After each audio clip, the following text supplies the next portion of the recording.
Falando em Estados Unidos, o presidente Joe Biden falou há pouco sobre a guerra. Adriana de Luca, direto da nossa central de informações da guerra, traz todos os detalhes para a gente. Adriana?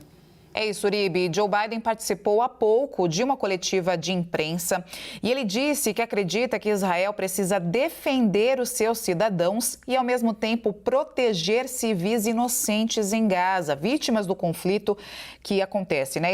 Ele disse o seguinte: Israel tem que fazer tudo ao seu alcance, por mais difícil que seja, para proteger civis inocentes. Biden também disse que a região deve se preparar para o fim do conflito Israel-Hamas e o que vem a seguir é que os Estados Unidos mantiveram a sua posição sobre uma solução de 2 estados para israelenses e palestinos. Ele disse o seguinte: o que vem a seguir tem que ser uma solução de 2 estados. Então, essa frase pode ser considerada uma forma dele defender a criação de um estado palestino, que é uma posição importante no meio desse conflito. Biden também lembrou que o Hamas não representa o pensamento da maior parte do povo palestino e que o grupo se esconde através de civis. Na entrevista, o presidente americano também afirmou que não exigiu que Israel atrasasse a invasão terrestre para dar mais tempo de negociação aos reféns, mas disse que, se fosse possível, eles deveriam. Ou seja, Biden afirmou que fez uma recomendação, não uma exigência, para o caso de ter a possibilidade de se retirar os reféns. O presidente americano também expressou preocupação com o ataque de colonos extremistas aos palestinos na Cisjordânia, acusando-os de colocar lenha na fogueira. Ele também disse que não tem provas, mas que o seu instinto é que o Hamas atacou Israel agora, porque o país estava perto de um acordo para normalizar as relações com a Arábia Saudita. Além disso, o presidente americano disse que não confia no número de mortos em Gaza. Ele disse: não tenho noção se os palestinos estão dizendo a verdade. Tenho certeza de que inocentes foram mortos e esse é o preço de travar a guerra, garantir que eles vão atrás das pessoas que propagam esta guerra. Portanto, informações importantes aí em que o presidente americano Joe Biden concedeu agora em uma entrevista coletiva. Eu volto com vocês. Perfeito, obrigada, viu, Adriana de Luca, pelas informações. Quem volta com a gente agora para analisar guerra é Américo Martins. Américo, queria a sua análise sobre o que a Adriana de Luca trouxe agora e ainda sobre a expectativa da tal resolução dos Estados Unidos que teve a sua votação adiada por conta ainda da falta de consenso e de consultas necessárias para achar um texto adequado. Sim, Tainá, com relação às falas do presidente americano Joe Biden, não há nenhuma surpresa. Os Estados Unidos continuam absolutamente apoiando Israel, vem crescendo uma pressão sobre Israel por conta da catástrofe humanitária que está acontecendo em Gaza.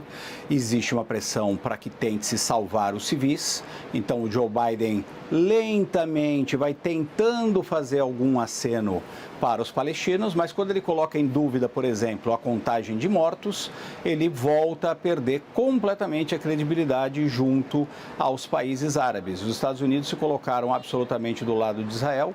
É importante sentir a dor dos israelenses por conta, obviamente, desse massacre do Hamas, injustificável, mas a opinião pública internacional começa a pedir dos líderes que também sintam a dor dos palestinos que estão sob esse bombardeio.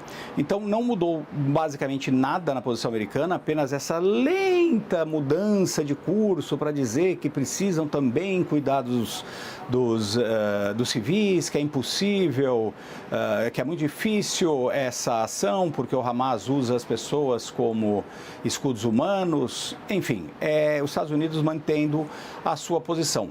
O primeiro-ministro da Palestina, da Autoridade Palestina, ele deu uma entrevista nesse final de semana para a CNN Internacional que foi muito exato no ponto. O ponto do Oriente Médio aqui, a salvação da história, essa criação dos dois estados, a possibilidade dos povos viverem em paz, depende muito dos Estados Unidos. E ele colocou da seguinte forma: os Estados Unidos são importantes e precisam participar disso, mas não podem ser apenas os Estados Unidos, porque obviamente eles têm um lado e eles não têm mais credibilidade com os árabes. Então, o Joe Biden mantém ali a linha americana, não fala nenhuma grande surpresa, a não ser essa de que ele gostaria de fato que Israel segurasse o quanto pudesse a invasão terrestre. Com relação ao Conselho de Segurança da ONU, a gente vai ver essa votação, essas discussões começarem daqui a pouco, lá em Nova York. Nós vamos acompanhar por dentro todos os debates, mas a sensação é que nenhuma das resoluções será aprovada, nem dos Estados Unidos nem da Rússia, porque muito provavelmente esses dois países vão vetar a resolução do outro e nós vamos continuar na estaca zero com relação ao Conselho de Segurança, o que é uma grande pena e é uma grande derrota para a própria ONU. Quanto mais essa crise se prolonga sem o Conselho de Segurança adotar algum tipo de posição, menos credibilidade ele terá para fazer qualquer tipo de ação que possa ajudar a solucionar esse conflito.